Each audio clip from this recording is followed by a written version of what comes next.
네, 여러분 반갑습니다. 자, 관리회계 중에서 이제 책임 중심점에 대해서 살펴보겠습니다. 이 책임 중심점과 관련한 내용은 주된 내용이 이제 성과 평가와 관련한 내용입니다. 관리회계에서 아주 중요하게 다루는 내용이니까 여러분들하고 같이 주의 깊게 한번 살펴보겠습니다. 자, 먼저 우리는 첫 번째 책임 중심점에 대한 첫 번째 시간이니까 책임 중심점하고 그 책임 회계라고 하는 것의 개념적인 내용들을 가지고 먼저 한번 공부를 해 보겠습니다. 자, 이제 책임 중심점에 대해서 공부를 하려면 먼저 우리는 집권화, 분권화의 개념을 알아야 됩니다. 집권화와 분권화.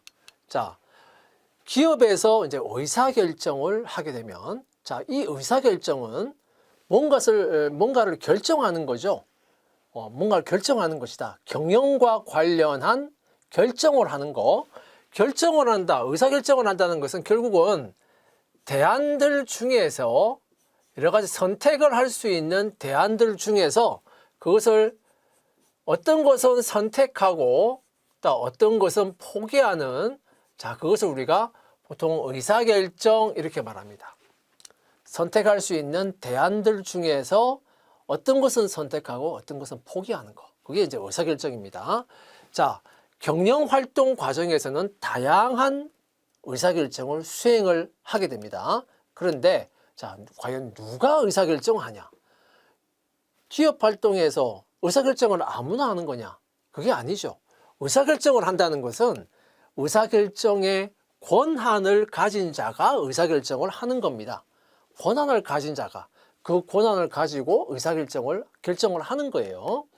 자, 그럼 이때 우리는 자, 이러한 경영과 관련한 의사결정을 할 수 있는 그 권한이 어떤 특정한 계층에 집중되어 있을 때, 특정 계층이라고 말했지만, 대표적으로 최고 경영자에 집중이 되어 있을 때 우리가 그것을 집권화 이렇게 말합니다. 집권화. 한마디로 권한이 집중되어 있다 하는 거죠. 의사결정의 권한이 집중되어 있다. 집권화 이렇게 말하고요. 이러한 경영 의사결정의 권한이 각 부문 책임자들에게 분산되어 있을 때 우리는 분권화 이렇게 말합니다. 분권화. 자, 이제 우리는 자, 집권화와 분권화의 개념을 먼저 우리는 알아야 되겠다. 자, 분권화. 이제 여러분들이 이해를 하시고, 그 다음에 그러면 이제 우리가 더 이 관리회계에서 더 집중해서 보는 것은 집권화가 아니고 분권화입니다. 왜냐하면 집권화는 어차피 최고 경영자가 모든 걸 다 결정을 하는 거잖아요. 의사결정의 권한이 집중되어 있으니까 그 모든 것을 다 본인이 결정하는 것이고요. 근데 분권화의 경우에는 각 사업 부문에 의사결정을 할 수 있는 권한들이 다 분산되어 있기 때문에 관리회계에서 우리가 좀 더 집중해서 봐야 되는 여러 가지 문제들이 발생할 수 있어요. 그래서 이 분권화에 우리는 더 집중해서 보게 된다 하는 겁니다. 자, 이때 이 분권화라고 하는 것의 특징을 한번 살펴보자. 자, 분권화된 기업은 일반적으로 독립된 사업부로 편성이 됩니다. 독립된 사업부로 편성이 된다. 자, 그 다음에 이 독립된 사업부로 편성이 되기 때문에, 자, 이 사업부는 어떻게 편성이 되는 거냐? 예를 들면 생산 부문, 판매 부문과 같이 기능별로, 서로 다른 기능별로 이 사업부가 편성이 될 수도 있고요. 또는 지역별로 편성이 될 수도 있고, 좀 더 글로벌한 그런 기업들의 경우에는 국가별로 사업부가 편성이 될 수도 있다 이겁니다. 자, 분권화에서 사업부가 편성되는 것은 여러 가지 그 기업의 상황이나 규모 등등에 따라서 다른 형태로 이제 나타나게 되겠습니다. 사업부로 이제 편성이 되는데, 자, 이때 의사결정을 할 수 있는 권한을, 자, 원래 최고 경영자가 가지고 있던 의사결정의 권한을 누구에게? 각 사업부의 경영자한테 위임을 하게 됩니다. 위임을 해서 각 사업부 경영자가 자율적으로 의사결정을 할 수 있도록 해주는 거예요. 자, 이때 사업부 경영자는 그 위임을 받은 권한을 가지고 이제 의사결정을 하는 거죠. 그래서 위임받은 그 권한의 범위 내에서 독립적인 그리고 자율적인 경영을 하게 됩니다. 위임받은 권한의 범위 내에서 독립적인 경영, 자율적인 경영을 하는 겁니다. 자, 아무렇게나 하는 게 아니고 위임받은 권한의 범위 내라고 하는 거, 위임받은 권한의 범위 내에서 독립적, 자율적으로 경영한다. 자, 최고 경영자는 그럼 뭐 하는 거냐? 손 놓고 있는 거냐? 그게 아니고요. 자, 이제 권한을 위임을 해서 자율적, 독립적으로 할 수 있도록 해줬잖아요. 그러면 그거에 대해서 책임을 져라 이거예요. 근데 그 책임을 져라 하는 것을 그냥 아무렇게나 하는 게 아니고 각 사업부 경영자에 대한 성과 평가를 통해서 이제 평가를 하는 겁니다.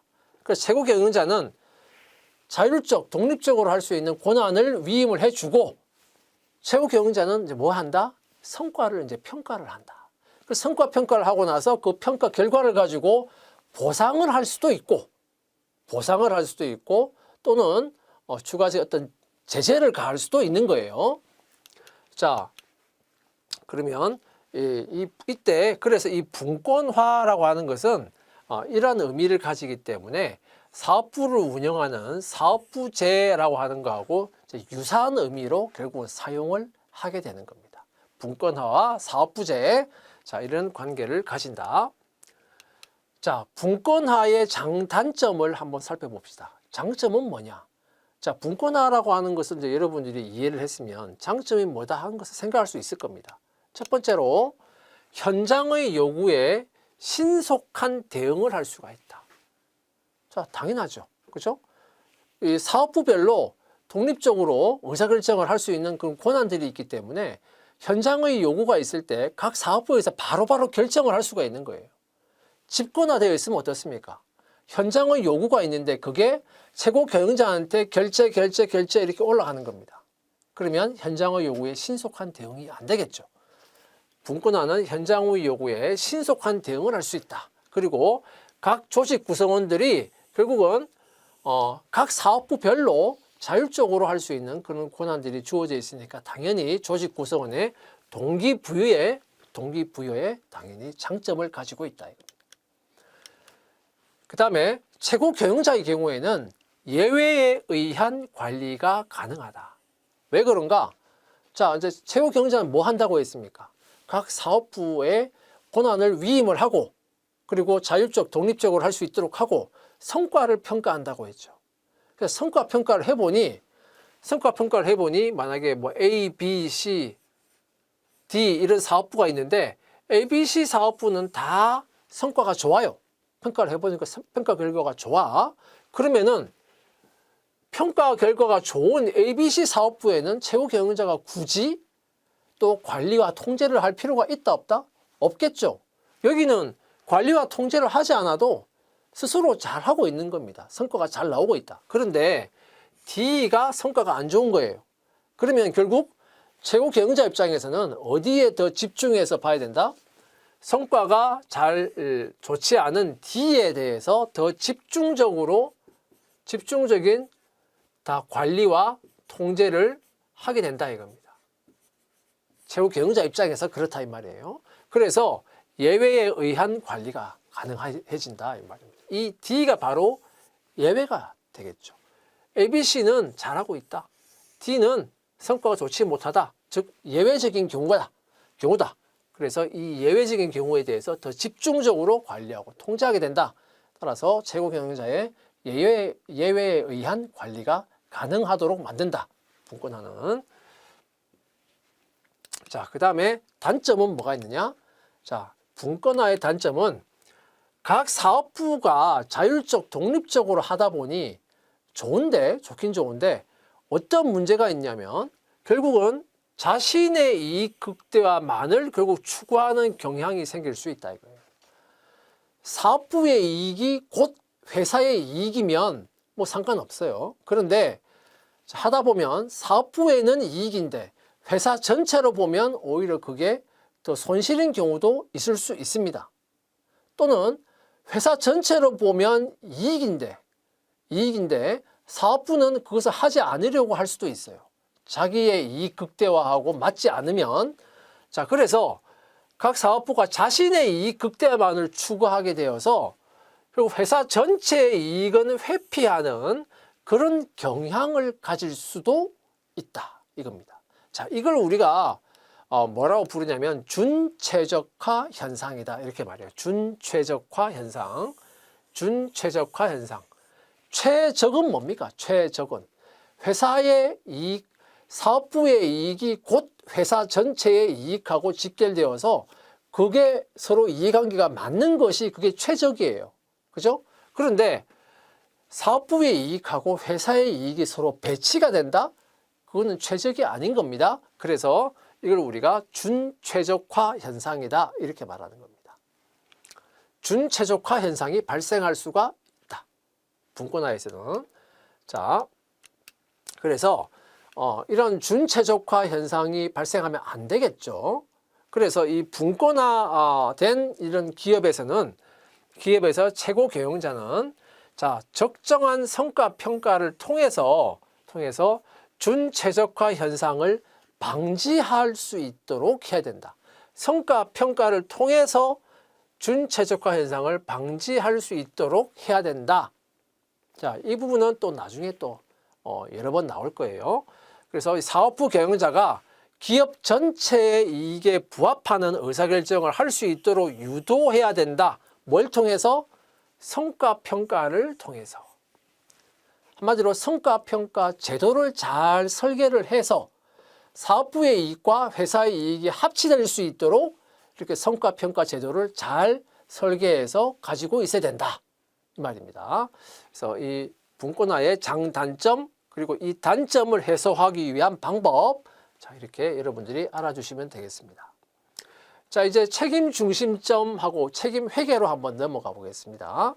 자, 앞에서 이제 우리가 분권화된 기업, 분권화의 개념, 분권화의 장단점, 이런 걸 살펴봤는데요. 자, 분권화라고 하는 것은 결국은 뭐에서부터 출발하는 거냐? 최고 경영자가 가지고 있던 이 권한을 각 사업부 경영자들한테 그 권한을 위임하는 것으로부터 출발하는 겁니다. 분권화라고 하는 것은 결국 권한의 위임으로부터 출발합니다.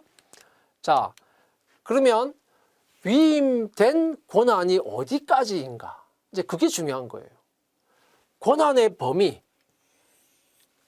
사업부 경영자 입장에서는 내 권한이 어디까지 위임을 받은 건가? 위임받은 권한의 범위가 어디까지인가? 자, 그게 이제 중요한 거예요. 무한정 다 위임을 받은 건가? 아니면 전체 권한 중에 일부만을 내가 위임을 받은 건가? 이걸 이제 잘 파악을 해야 되겠죠. 그죠? 위임받은 권한의 범위. 자, 이게 이제 그 다음 우리가 생각을 해야 될 겁니다.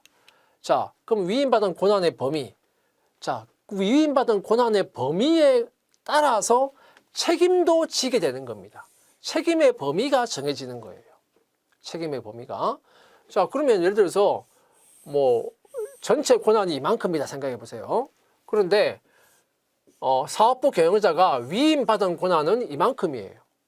그러면 사업부 경영자가 위임받은 권한만큼 이 범위만큼 책임을 지는 게 맞는 거죠. 그런데 권한은 이만큼 위임을 받았는데 책임을 지는 거는 전체에 대해서 다 책임을 진다?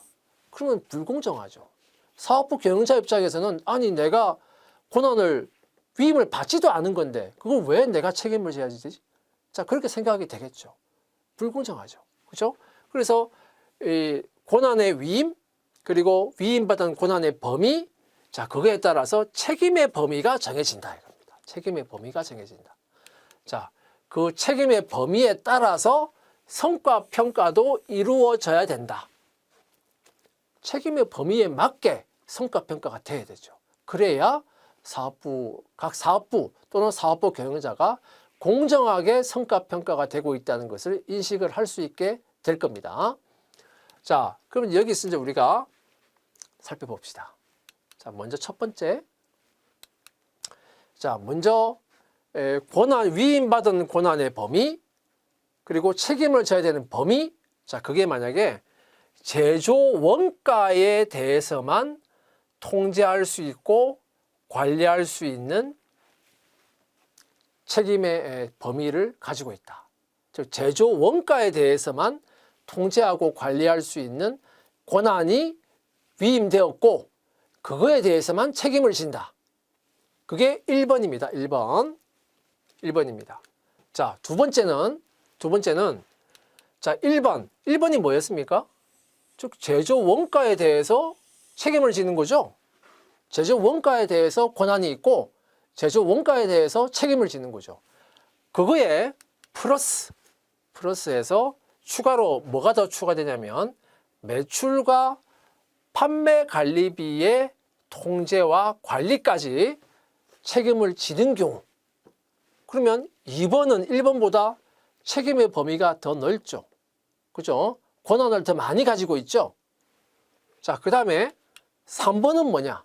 3번은 2번에다가 더하기, 자, 설비 투자 등에 투자를 할 수 있는 그런 권한, 투자를 결정할 수 있는 그런 권한까지 가지고 있다. 그게 이제 3번이에요. 그러면 1번, 2번, 3번으로 생각해 보면 위임받은 권한의 범위, 책임의 범위가 뭐가 제일 큽니까? 3번이 제일 크고요. 그죠? 2번보다 3번이 크고 2번은 1번보다 더 권한의 범위, 책임의 범위가 더 크죠. 그죠? 3번이 제일 큰 겁니다. 위임받은 권한의 범위가 제일 크고 책임을 져야 되는 것도 제일 크죠. 투자 의사결정이라고 하는 것은 기본적으로 설비 투자와 같은 것은 매우 거액의 투자 자금이 들어갑니다. 그러면 거액의 투자를 하려면 자본도 조달해야 되고 여러 가지 문제가 또 뒤따라요. 그죠? 자, 그런 의사결정까지도 다 할 수 있다는 것은 그 최종적인 거의 대부분의 의사결정 권한을 가지고 있다. 이렇게 판단해도 된다 이겁니다. 3번이 제일 큰 겁니다. 그 다음에 2번, 그 다음에 1번이에요. 자, 이렇게 위임받은 권한의 범위, 책임의 범위를 이렇게 딱 정해두고 이제 각각을 보면, 자, 1번의 경우, 자, 제조 원가에 대해서만 권한을 위임받고, 그러니까 제조 원가를 통제하고 관리하는 거, 자, 거기에 대해서만 권한을 위임받고 나도 그거에 대해서만 책임을 진다.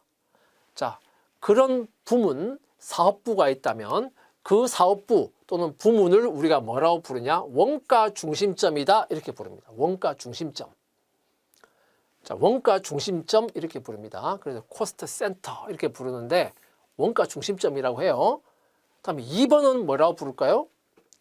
자, 2번은 자, 제조 원가뿐만 아니라 매출, 판관비, 매출하고 판관비라고 하는 거 결국은 판매까지 다 말하는 거죠. 매출, 판관비와 같은 수익과 비용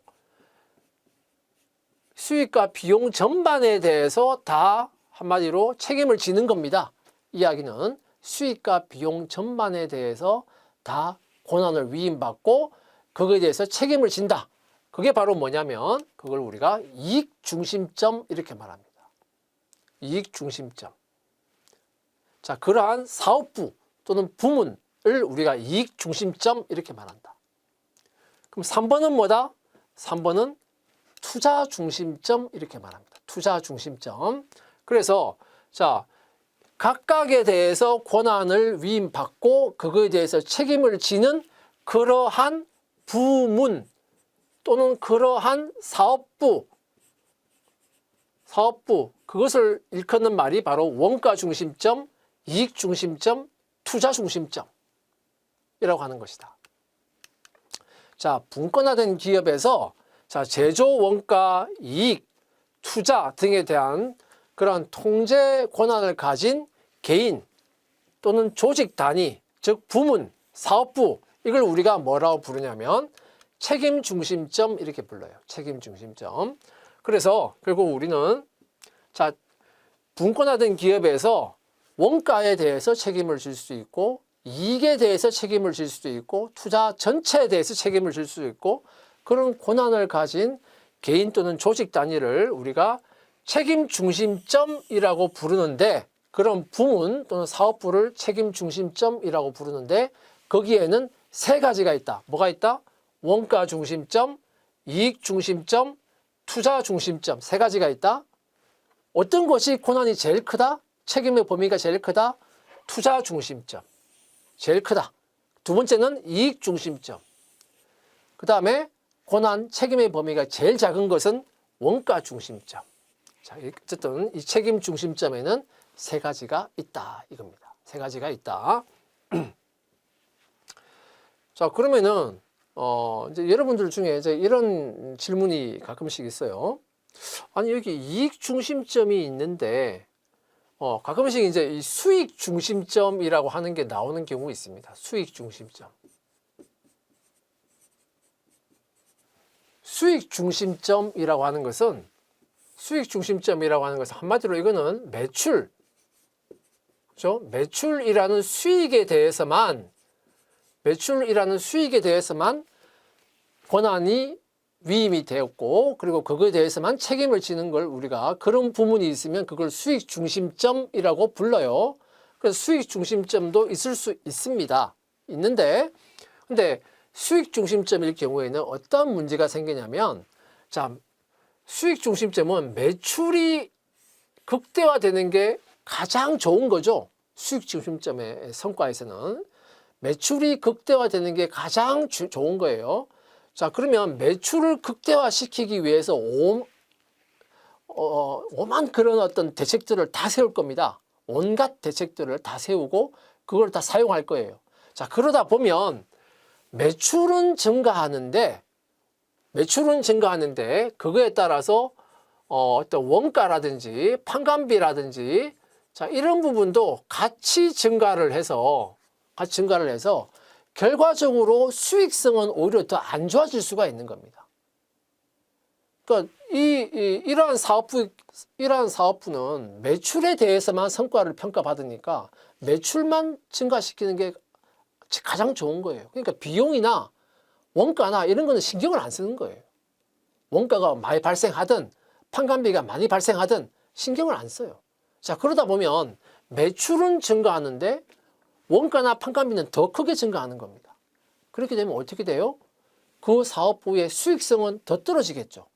자, 이런 경우가 발생할 수 있는 거예요. 그래서 일반적으로 이 수익 중심점은 그런 경우가 발생할 수 있기 때문에 수익 중심점에 대해서는 일반적으로 잘 설명을 하지 않고 이익 중심점으로 우리가 이제 설명을 하게 되는 겁니다. 이익 중심점으로. 자,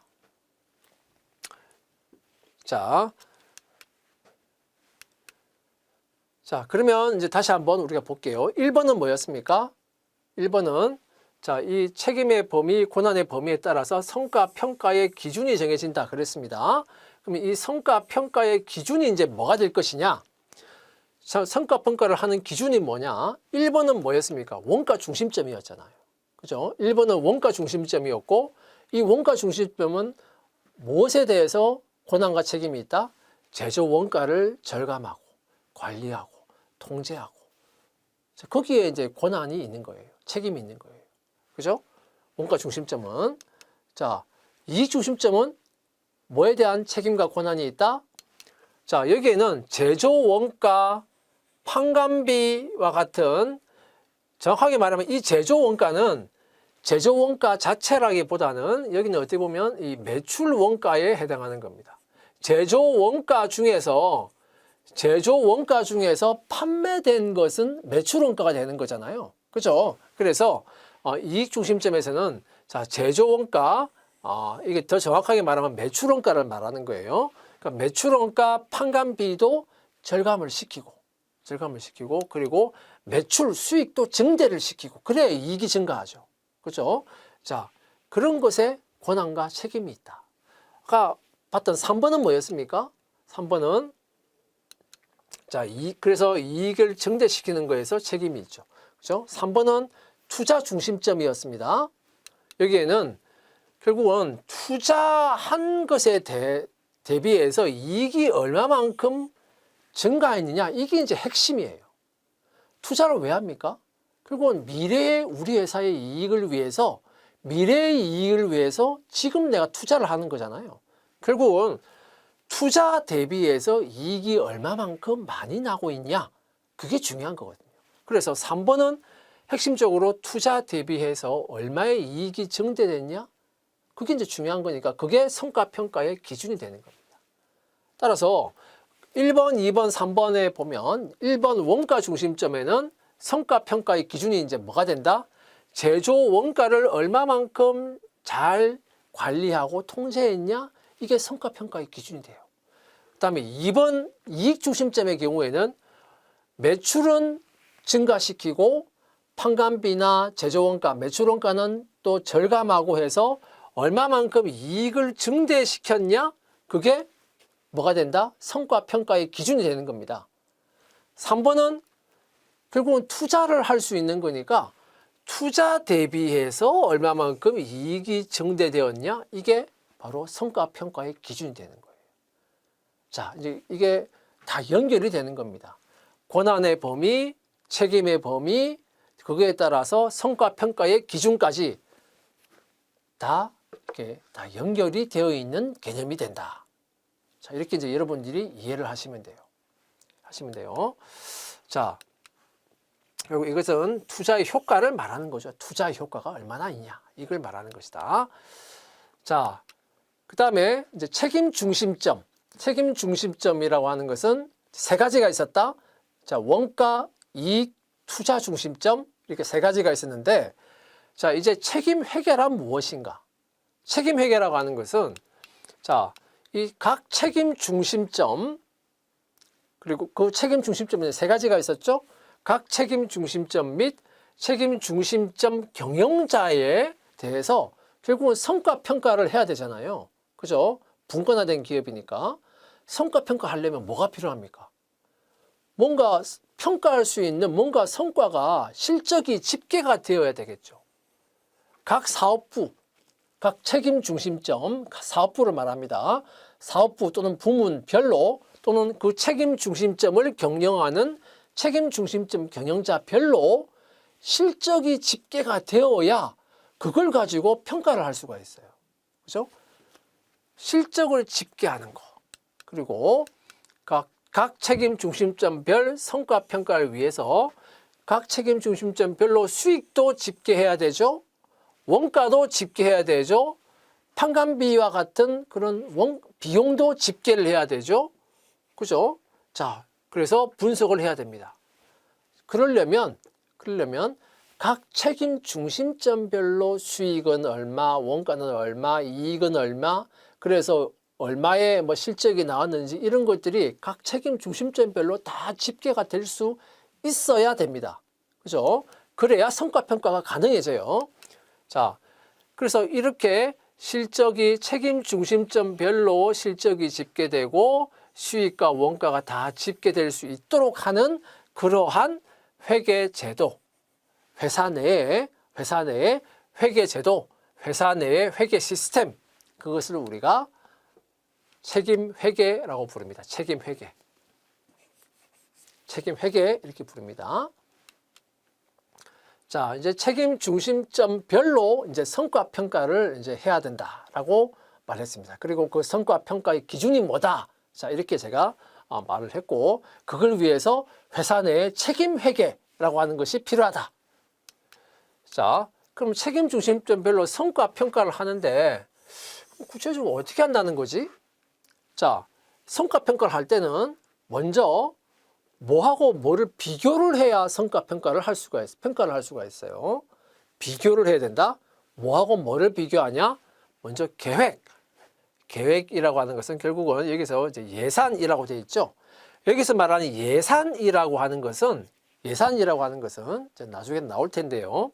예산이라고 하는 것은 화폐 금액,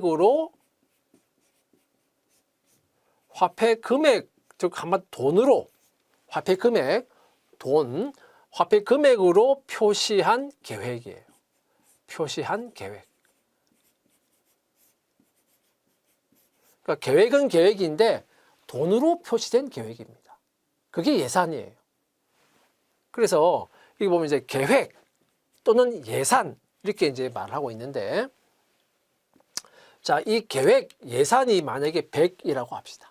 100이다. 100원이다. 100원. 100원이다. 그런데 실제로 집계된 실적, 성과, 그게 얼마냐? 그게 바로 이 성과라고 하는 것은 이 계획 또는 예산 달성의 정도, 그것을 우리가 성과라고 말합니다. 성과.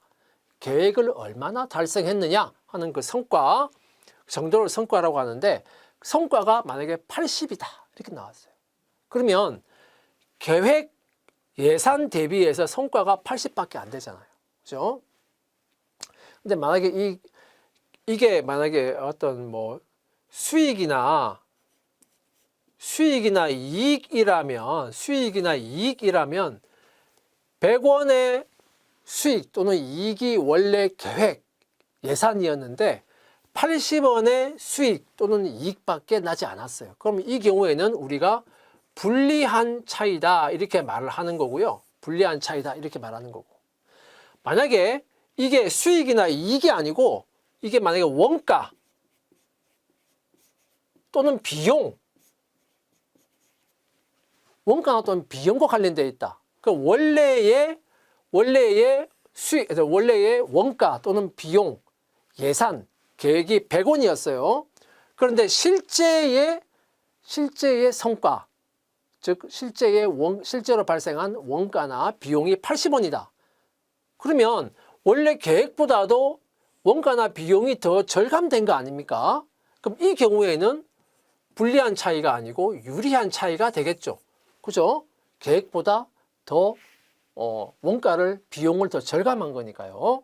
자, 이제 그렇게 여러분들이 이제 원가 비용하고 수익이나 이익하고는 이제 반대의 경우가 되겠다 하는 것은 여러분들 이해를 하실 거라고 믿고, 자, 만약에 이거는 이제 뭐 그냥 수익 또는 이익이라고 생각을 해봅시다. 그러면 원래의 계획은 100원이었는데 실제로 80원밖에 수익 또는 이익이 발생하지 않았어요. 성과가 미달된 거죠. 이거는 미달된 겁니다. 자, 이렇게 이 80원을 이제 뭐라고 그러냐? 이 성과를 구체적으로 측정을 했더니 80원이다. 이렇게 나온 거죠. 자, 이렇게 성과를 구체적으로 측정하는 것을 우리가 성과평가 이렇게 말합니다. 성과를 구체적으로 측정을 해서 그것을 비교 그리고 분석하는 것까지, 실제로 측정을 해서 비교 분석하는 것까지를 우리가 성과평가 이렇게 말합니다. 성과평가. 자, 그러면 사전에 회사가 사전에 이런 성과평가를 하려면 그냥 갑자기 성과평가 기준을 만드는 게 아니에요. 사전에 설정한 방법과 기준에 따라서 성과평가를 하게 되는데, 이렇게 사전에 설정한 방법과 기준, 성과평가를 위한 방법과 기준을 우리가 뭐라고 말하냐? 회사의 성과평가 제도 이렇게 말합니다. 성과평가 제도 이렇게 말하고요. 그래서 성과평가 제도라고 하는 것은 사전에 설정을 해야 되는 거예요. 합리적으로 설정해야 되겠죠. 그리고 구체적으로 이제 성과평가를 하고, 그리고 그러면 이 차이가 있을 거 아닙니까? 계획 또는 예산하고 실제 성과하고는 차이가 있죠. 그럼 이 차이의 원인이 어디에서 나왔다 하는 성과평가를 하고 차이의 원인을 분석해서 만든 보고서, 그걸 우리가 성과평가 보고서 이렇게 말하는 겁니다. 성과평가 보고서, 성과평가 제도. 자, 이렇게 여러분들이 이해하시면 되겠습니다. 그 다음에 이제 앞에서 제가 성과평가 제도는 사전에 회사가 설정한 거다. 자, 이렇게 말했는데, 자, 이렇게 사전에 성과평가 제도를 설계를 할 때 무엇을 고려해야 되는가? 자, 첫 번째, 목표 일치성을 고려해야 됩니다. 목표 일치성이라고 하는 것은 앞에서 잠깐 나왔는데요. 회사 전체에 이익이 되는 거, 그 다음에 사업부 또는 부문, 또는 우리가 앞에서 배웠던 그 책임 중심점, 다 똑같은 말입니다. 책임 중심점의 목표하고가 서로 일치될 수 있도록, 목표에 차이가 없도록 성과평가 제도를 설계를 해야 되는 겁니다. 설계를 해야 돼요. 그러니까 사업부에 이익이 되면 회사에도 이익이 되고, 회사에 이익이 되면 사업부에도 이익이 되고, 자, 이렇게 평가를 받을 수 있도록 그렇게 설계가 되어야 한다 하는 겁니다. 그게 설계가 그렇게 되지 않으면 서로 이익이 배치되게 되죠. 그러면 의사결정을 서로 다르게 할 수 있는 겁니다. 자, 그렇게 되면 안 된다. 목표 일치가 될 수 있도록 회사 전체와 사업부의 목표가 일치될 수 있도록 성과평가 제도를 설계해야 된다. 두 번째는 성과평가에는 항상 오차가 발생할 수 있어요. 성과평가의 오차는 당연히 최소화되어야 하는 거죠. 당연한 겁니다.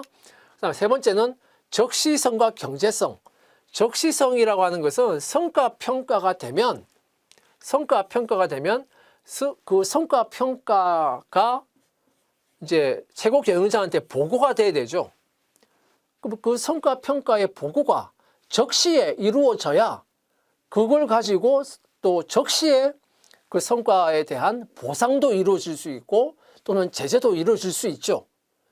근데 성과평가를 하고 나서 그게 적시에 보고가 되지 않으면, 적시에 성과평가가 되고 그게 적시에 보고가 되지 않으면 그런 어떤 보상이라든지 제재가 제대로 적시에 이루어지지 않아요.